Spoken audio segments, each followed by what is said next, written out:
Are we okay? Yeah, it stopped on me there. I just got to keep an eye on it.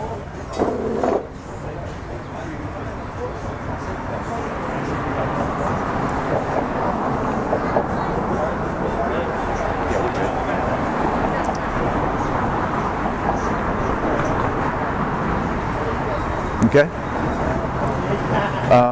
So I set up my own. What I did was set myself up in the basement of my house to be one person, but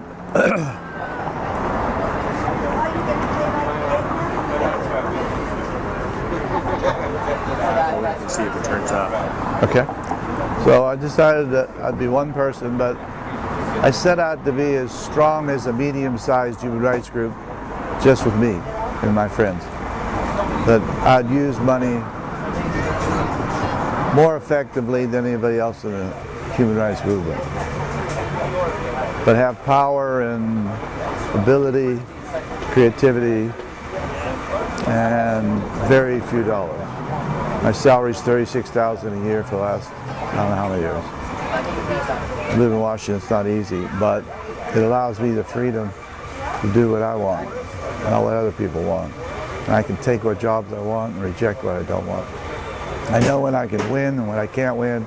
I like the ones the world thinks you can't win. So I take jobs that's what I try to do. So I became creative director of the Aung San Suu Kyi campaign. I became the creative director of getting Mr. Chin out of jail in Taiwan. I've done 3 albums of music. I did 5 days of music in Seattle. That's sort of it. I'm 77, and I had lunch yesterday with David Milch, and meeting people like that who want to see me again is just terribly exciting for me. He's one of the brightest sons of bitches I've ever met, and it's just your life. Like when I was younger, when I left the priesthood, my brothers and sisters wanted me to be a doctor or lawyer because I'm reasonably intelligent. I'm dyslexic, but terribly dyslexic, but I can learn. I'm a quick study, and they want to be a doctor or be a lawyer, because I'm persuasive, I guess. But now they all say you did the right thing. You lived a rich life, and they wish they'd have done the same types of things, sort of. And I intend to fight governmental abuses until I go. That's about it. I noticed, I was watching the news yesterday, or the day before, and I noticed there's this man in South Carolina who had been wrongfully in prison for the past 30 years. I wrote his name down, Ian something. He had been accused of 2 murders, and I can't remember the name of his lawyer either offhand, but anyway, 30 years, all they had to do was check the gun. All they had to do was do footprints on the gun to know that it wasn't him. And yet he sat there for 30 years and was just freed yesterday. It was just incredible listening to him talk. Oh, I think the Innocence Project is using DNA has gotten somewhere around 300 off death row. Yeah. No, and shooting that guy, if they wouldn't have had that in South Carolina, he shot him 8 times. They wouldn't have had a camera on that. Nothing would have happened there. Nope, he tried to attack me. And so, in human rights, if you like people, and you like all the people, not some of the people, you got to honestly report, honestly. And that gets you in trouble at times because the United States has the power. If you criticize their friends, they get upset. If you criticize the enemies, they think you're great. So there really ain't much difference. It's just protecting people. You got to protect people against the government. And you got to do that friend or foe. Otherwise, you're not credible. Otherwise, you're loving half the world, not the other half. And that's ridiculous. So those worries don't worry me. I criticize whoever I want, whenever I want. I use my freedom,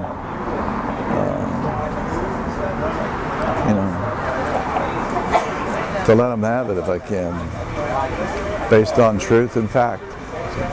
So. So You're living in D.C. now. I've lived in D.C. since leaving Amnesty. Yeah, I lived in New York when I was at Amnesty. I work in the basement. I have a lot of friends. A couple reasonably wealthy people, maybe even more reasonably wealthy. Maybe they're very wealthy. I get, if I can clear in a year, if I can raise 100K, I can have a pretty good year. If I fall below that, it's a rough year. If I go above that, it's a pretty good year. 105,000, for instance, if I bring in, that's a pretty good year. I got a little bit of wiggle room then.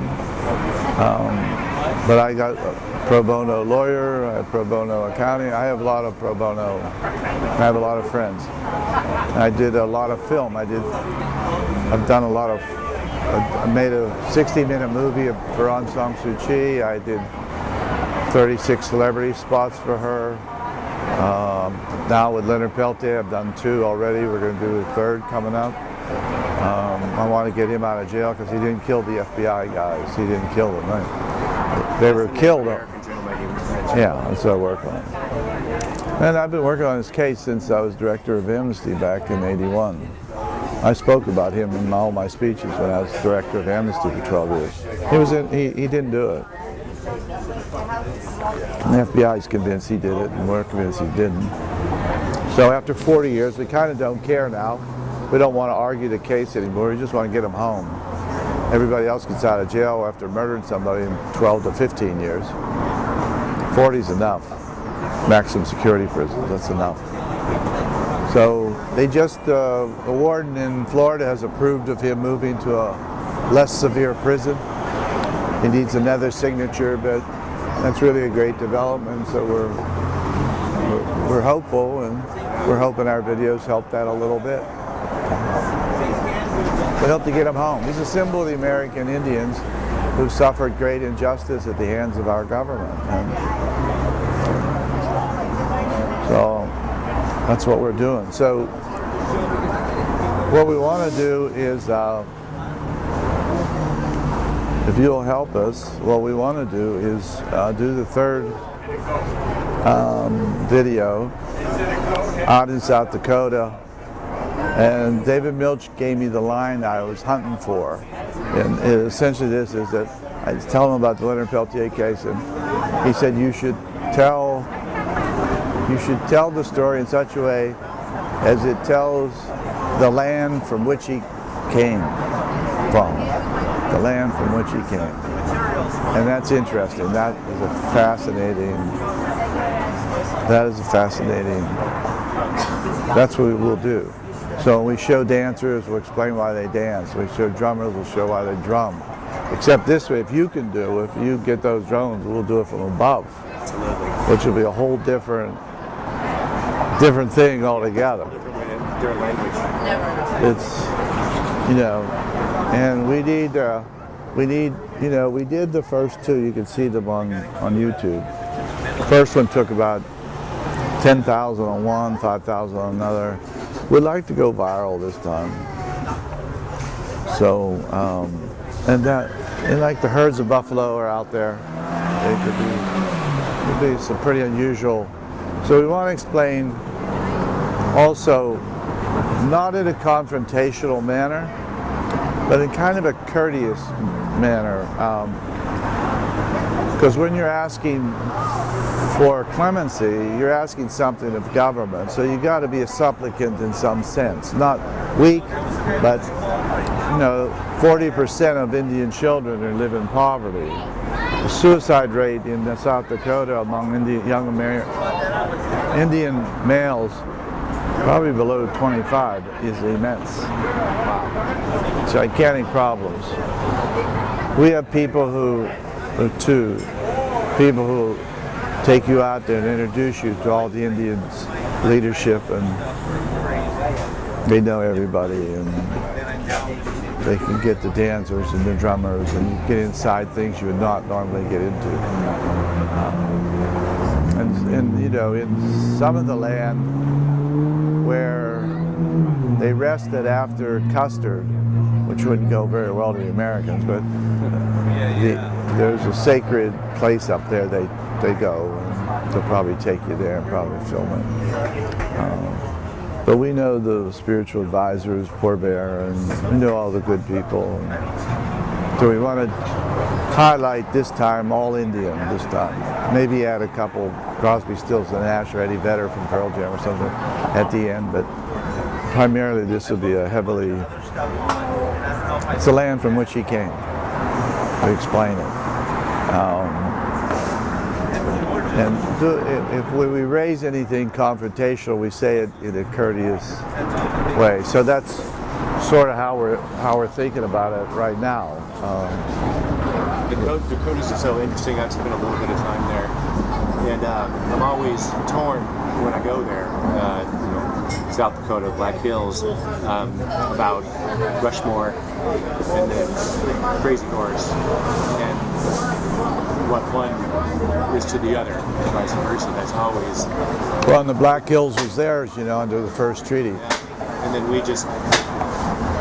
Gold was discovered, and that was the end of that treaty. And then we Custer was sent to. Carved our founding fathers right into their most sacred. Well, that's why they fought Custer. He brought the gold people to, and it broke the treaty, and that's what happened. I mean, we keep thinking it's, we're the good guys. We're not the good guys. What, you have two chairs? What makes you so special? But every Indian nation is sovereign. So when you go on Indian land, you're on foreign country.